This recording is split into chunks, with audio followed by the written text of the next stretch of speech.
Very good morning. You're watching Breakfast News on Rajya Sabha TV. I'm Tina Jha. These are the headlines this Friday morning. India counters Pakistan over suspension of peace talks, says both countries agreed on reciprocity when Pakistan's GIT visited Pathankot. United States calls for both countries to engage in direct dialogue.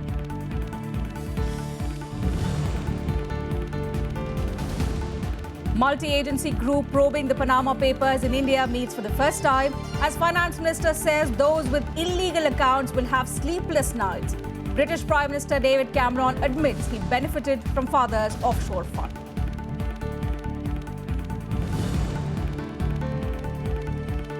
Time-bound probe ordered into clashes on NIT campus. 2 FIRs also lodged. HRD Ministry says outstation students have option of appearing for exams at a later stage as opposition targets government over handling of the issue.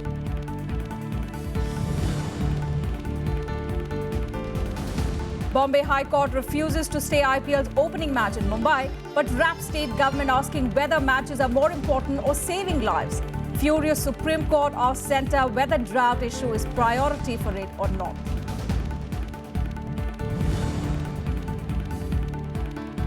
And Islamic State fighters kidnap more than 300 cement workers in Damascus in Syria as militants launch assault against government forces.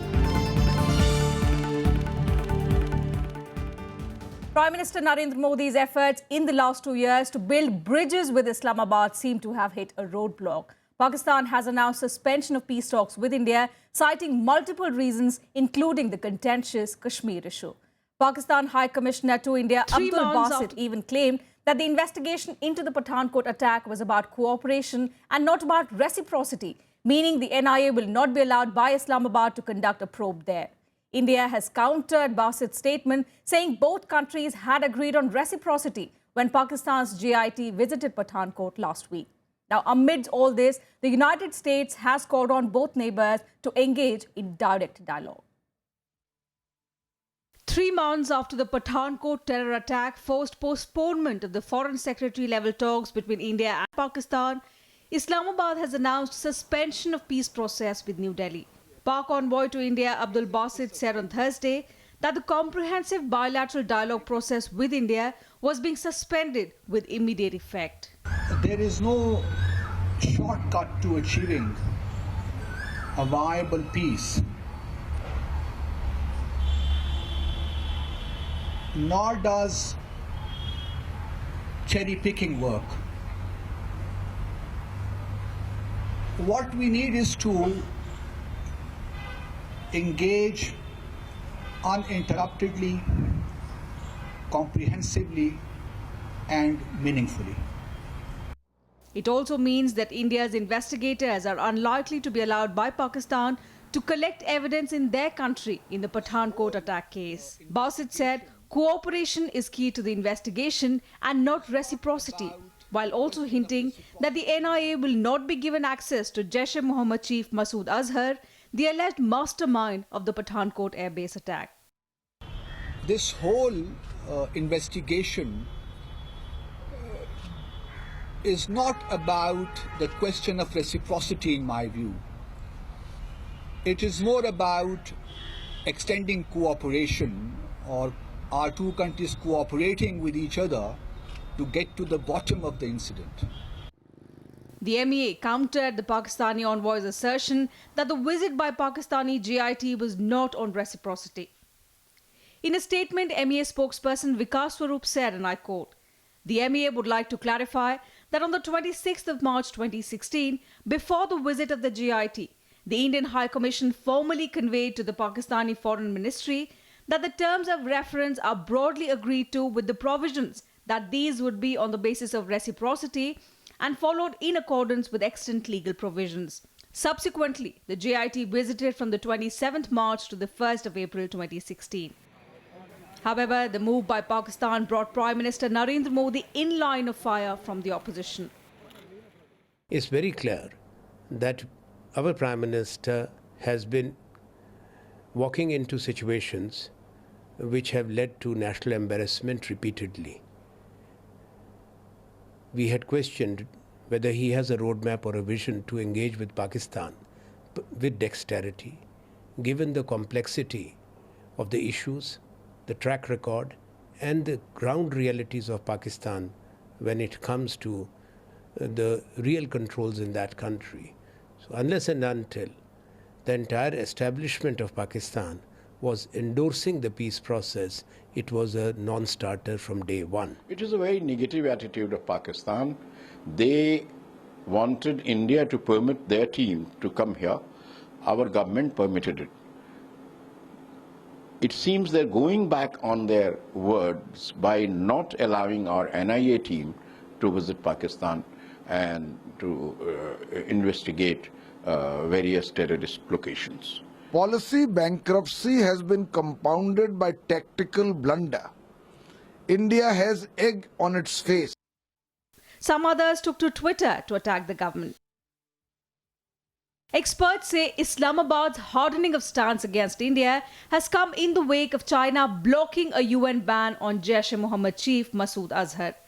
The other reason being cited by officials is the arrest of Indian national Kulbhushan Jadhav, whom Pakistan believes to be an Indian spy. Bureau Report, Rajya Sabha TV.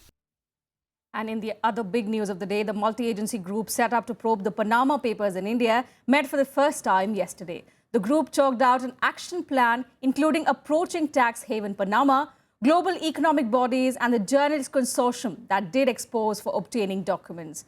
The meeting deliberated on the inputs relating to Indians whose names have figured in the expose on offshore entities allegedly floated by individuals and corporates. The top brass of the Central Board of Direct Taxes and representatives of the FRU, RBI and Foreign Tax and Tax Research participated in the meeting held at the Finance Ministry. They are, as also the representatives of the Reserve Bank, they will continuously monitor these, and whichever accounts are found to be... We are analysing each and every account to find which is legal and which is illegal. Those who are having legal accounts, they need not worry. And those having illegal accounts won't get sleep at night. Unquote.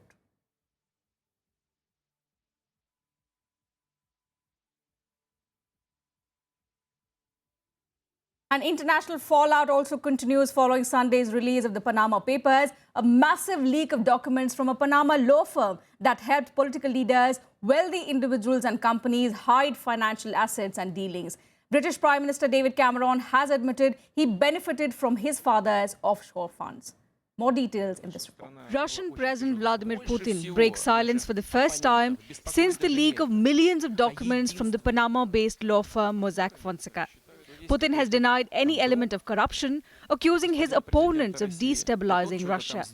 He said that a friend of his named in the Panama Papers leaks had done nothing wrong and spent the money he earned from business on buying expensive musical instruments to donate to public institutions. Больше всего наших оппонентов беспокоит даже не это, а единство и сплоченность российской нации, многонационального российского народа.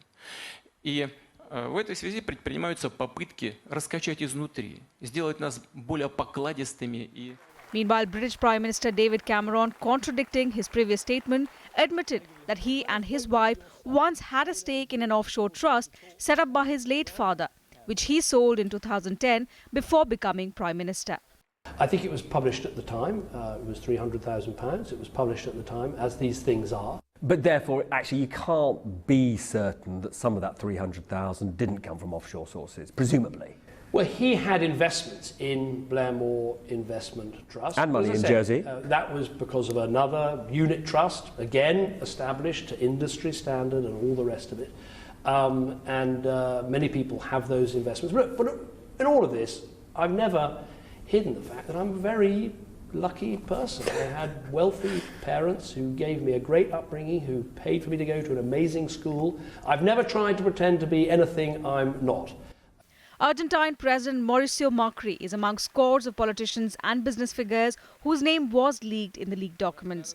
Macri said he had nothing to hide after a federal prosecutor called for an investigation. The president said he was simply director of a Bahamas-based company which has now been shut down. The company was allegedly created by his father to make investments in Brazil. Y yo quiero decirles hoy, una vez más, que estoy muy tranquilo, que he cumplido con la ley, que he informado la verdad y que no tengo nada que ocultar. Y en ese camino, no solo hice la declaración inicial diciendo que no era accionista, que como director no recibí ningún tipo de retribución y que hice mi declaración jurada desde el primer día. 11 million documents held by Mossack Fonseca were passed to a German newspaper, which then shared them with the International Consortium of Investigative Journalists. They show how the company has allegedly helped clients launder money, dodge sanctions, and also evade taxes. Bureau Report, Rajya Sabha TV. Back home, the centre came in for a severe rap in the Supreme Court yesterday after its lawyer failed to show up for a hearing on drought. The court asked the centre to show some seriousness on the issue. Soon after the rebuke, Additional Solicitor General Pinky Anand appeared in court, saying she was ready to argue. Now, the court was hearing a petition by Yogendra Yadav's organisation, the Swaraj Abhiyan. The petition has asked for help for farmers as 10 states have declared drought. Haryana and Gujarat were also strongly reprimanded by the Apex Court, which asked them why they had delayed declaring a drought. Meanwhile, Union Urban Development Minister Venkaiah Naidu has said that a drought was God's act and the government could not do anything about it.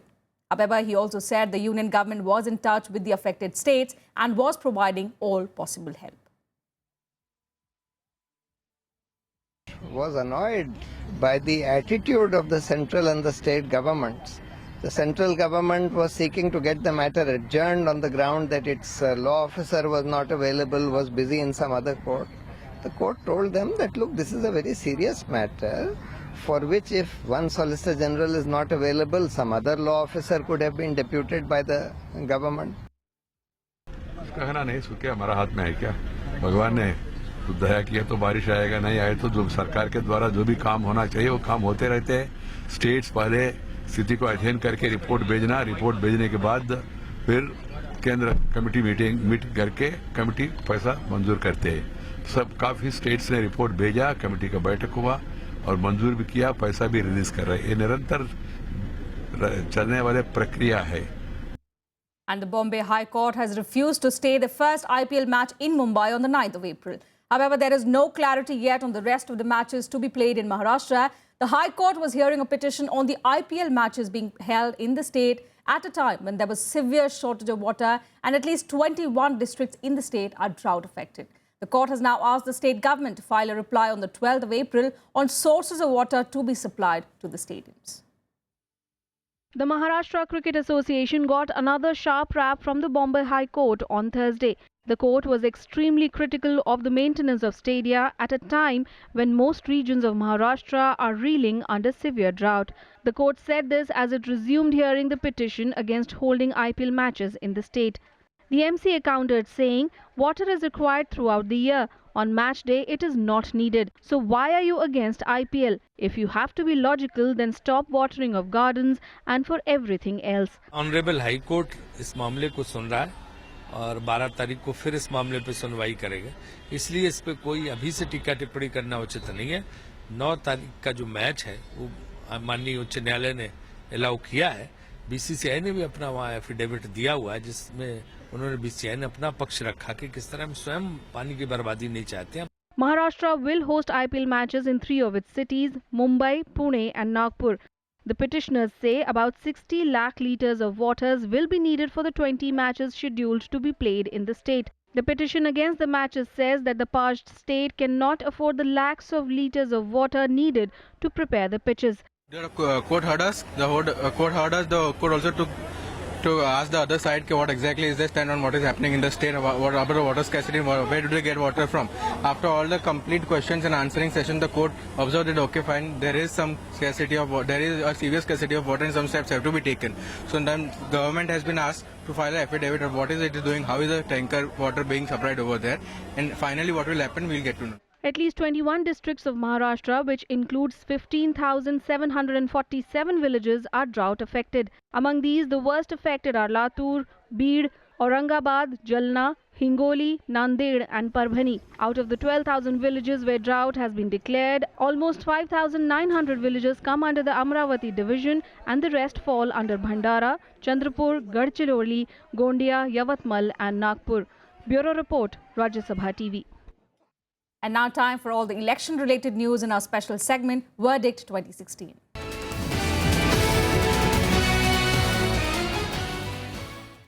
The high-pitched campaign in Assam for the assembly elections will continue today. Prime Minister Narendra Modi will be addressing 4 rallies in the state today around. His rallies are slated for Raha, Rangia, Sarbhog and Guwahati. For the BJP, infiltration continues to be a major poll plank in Assam.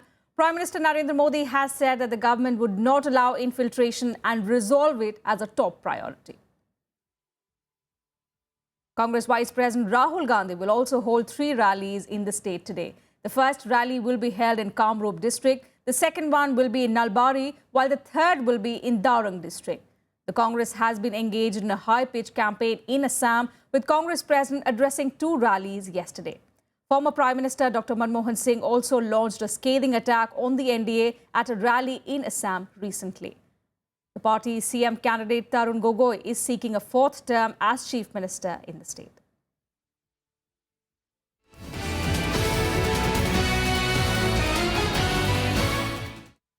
And time for a short break here on Breakfast News. More updates on the other side. Do stay with us.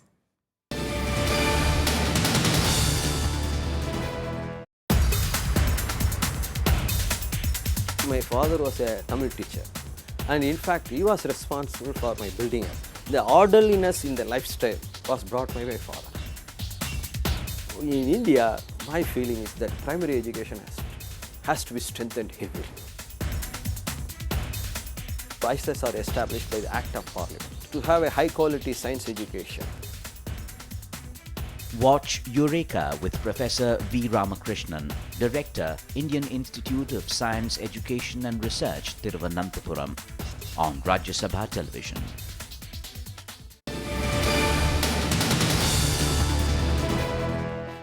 Thanks for staying with us on Breakfast News. Now, Finance Minister Arun Jaitley has raised concerns over Rajya Sabha's control over key economic reform bills. He was addressing the Growth Net Summit in New Delhi yesterday. With the crucial GST bill pending in the upper house, Jaitley questioned the extent to which Rajya Sabha can block economic decision-making. He claimed that the weight of directly elected house must always be maintained.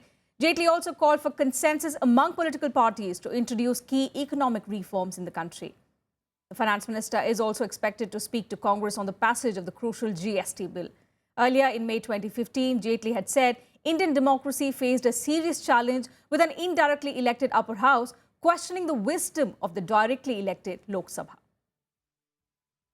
To what extent our upper house is going to be used to block economic decision making? Because ultimately these decisions have the weight of a directly elected house will always have to be maintained. Moving on, a time-bound probe has been ordered into the violence at the NIT campus in Srinagar. Now, this comes as protests by outstation students continue over alleged police action. The HRD ministry has said that students will be allowed to appear for the exams at a later stage. A time-bound probe into clashes on the NIT campus on Friday and Tuesday last week has been ordered by the Jammu and Kashmir government. 2 separate FIRs have been filed regarding the violence. Lathi charge हुआ है जिसमें बच्चे जख्मी हुए हैं। बाकी जो incident है उसको लेते हुए हमने एक इंक्वायरी जो है इंस्टीट्यूट की है, उसका ऑर्डर निकल चुका है और 15 दिन के इंक्वायरी जो है जो एडिशनल मैजिस्ट्रेट हैं कश्मीर के यहाँ के श्रीनगर डिस्ट्रिक्ट के, वो इसको जो है इंक्वायरी को जो है देखेंगे और 15 दिन के अंदर इंक्वायरी का जो है रिपोर्ट देंगे। All this as the campus continued to remain tense, with outstation students staging a protest march within the campus demanding shifting of the institute from Kashmir and action against policemen involved in lathi charge. The state government, however, said that the security of outstation students is not an issue either in the campus or in the state. That is a different issue if somebody wants to go home, but security is not an issue. Security is not the reason. Security is not the reason. It's not the reason for them. It's not the reason for anybody in Jammu and Kashmir to feel insecure. As tension prevailed, State Police Chief K. Rajendra Kumar visited the campus to take stock of the situation. This was the 3rd day of protest by outstation students, who have also accused some faculty members of harassment and demand their resignation so that they do not play with any student's career. Meanwhile, Union HRD Ministry, which rushed a 3-member team of officials to the campus, said students will have an option to appear for the exams later. The exams are beginning on April 11 and will be held as scheduled. The opposition, however, has been unsparing in its criticism of the handling of the situation. Congress Vice President Rahul Gandhi took to Twitter to condemn the police action. He said he strongly condemns the lathi charge on students and that the BJP and its allies are not learning any lessons as it uses brute force against students. This appears to be a cover-up operation because the police is under fire. They are being accused of having assaulted the students without any reason, and those students who were carrying national flags. Now, to save their own skin, they have filed an FIR against some of the students. The HRD minister will visit Srinagar on April 13th for a consultative committee meeting of members of parliament. So far, there is no clarity on whether she will go to the NIT campus. After many years, in fact perhaps the first time in the history of India, that universities have become centers of violence, and it's most unfortunate. It's only happened in this administration. सारे देश में इस समय अस्थिरता का माहौल है। भारत माता की जय बोलने पर भी लाठी गोली मिलती है, भारत माता की जय ना बोलने पर भी लाठी गोली मिलती है। वर्तमान सरकार ने देश को एक अंधेरे कुएं में डाल दिया। Despite what is said by MHRD, there are issues in the university, and one should not allow the situation to get out of control, and it should not become an issue between locals and outsiders, and issues will have to be sorted out. Tension began brewing inside the NIT campus last week after India lost to West Indies in the semi-finals of the T20 cricket tournament. Some local students burst crackers, triggering protest by outstation students that resulted in clashes. Bureau Report, Rajya Sabha TV. Former Army Chief General J.J. Singh will be conferred with the highest French civilian distinction, Officer of the Legion of Honor, next week. Singh was chosen for the award in recognition of his stellar role in modernizing Indian Army and initiating robust exchanges between Indian and French armies. He's also been credited for creating enduring ties and promoting mutual understanding between both countries. An alumnus of the National Defence Academy and holder of a master's degree in defence science, retired General Singh assumed the office of Chief of Army Staff in 2005. After his retirement in September 2007, the retired General Singh served as the governor of Arunachal Pradesh. And on to some international news now. Belgian prosecutors have released images of the so-called man in the hat, the third suspect thought to be involved in the Brussels airport terror attack last month. The authorities issued the images as they appealed for anyone who may have filmed or photographed the man to come forward.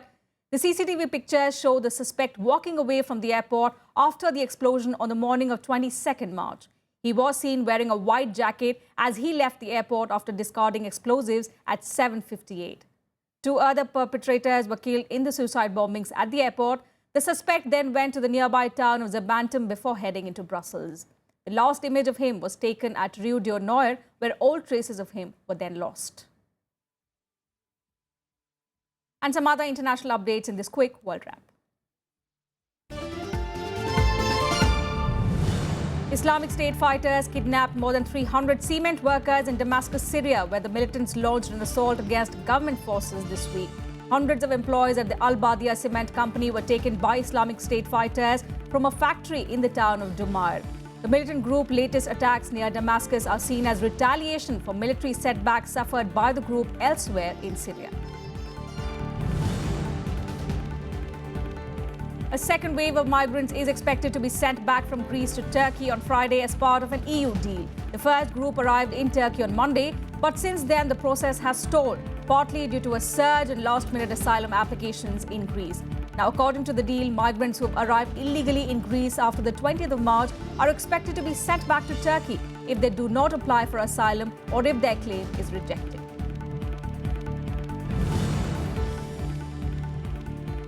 SpaceX Dragon spacecraft will be launched on Friday carrying a cargo ship that will take an experimental inflatable habitat to the International Space Station. One of the main objectives in launching the expandable habitat is to allow astronauts to function for long periods of time in low orbit. The privately owned SpaceX, which is owned by Tesla entrepreneur Elon Musk, has partnered with NASA to launch resupply missions to the ISS.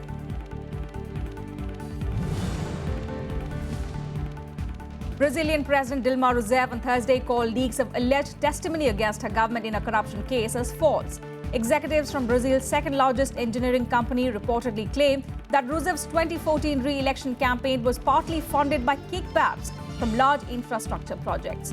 Rousseff said leaks concerning alleged testimonies were being made to start a coup in the country. The main opposition party in Brazil has called for a fresh election later this year. And on the sports front, Indian shuttlers Saina Nehwal and PV Sindhu reached the quarterfinals of the Malaysia Open with victories in contrasting styles. Two-time bronze world championship medalist Sindhu had to toil hard to beat Korea's 7th seed Sung Jae-hyun 22-20, 21-17. The 20-year-old will next meet former world champion and two-time India Open winner Ratchanok Intanon of Thailand. Meanwhile, Olympic bronze medalist Saina Nehwal stamped her authority against Bae Yuan of Korea as she reached a 11-3 lead at the interval in both the games and did not give much chance to her opponent to make a comeback. Saina eventually won the match 21-10, 21-16. Meanwhile, in the new BWF World Ranking, Saina slipped to 8th position after failing to defend her India Open title last week. Now, in men's singles, shuttler K. Srikanth also dropped 4 spots to be placed at the 14th place.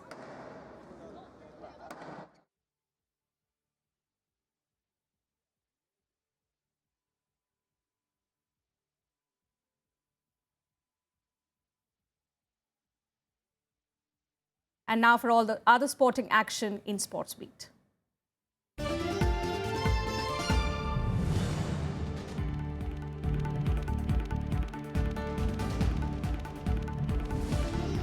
India suffered a humiliating defeat against Australia in the Sultan Azlan Shah Cup tournament. World champion Australia put on a magnificent display in their opening game as they thrashed India 5-1. Blake Govas put Australia ahead in the 5th minute, but India swiftly restored parity 3 minutes later through Rupinder Pal Singh. Australia then went on to a scoring spree, netting in the 13th, 20th and 26th minutes to complete the round. The Indian women's hockey team also suffered a defeat against Japan in the Hawke's Bay Cup quarterfinals. Japan struck as early in the 5th minute through a penalty corner and added 2 more goals in the next 2 minutes as they beat India 3-1. India will next play Canada in the classification game on Saturday. The Indian football team slipped 2 spots to be placed 162nd in the latest FIFA rankings. India had ended the 2018 World Cup qualifiers on a disappointing note with 7 losses in 8 matches. Argentina took over from Belgium at the top of the rankings.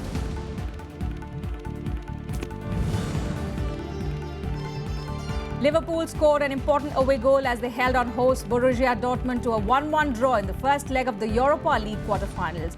Divock Origi scored the opener for the visitors in the 36th minute, but Mats Hummels headed in an equaliser at the brink of the half-time.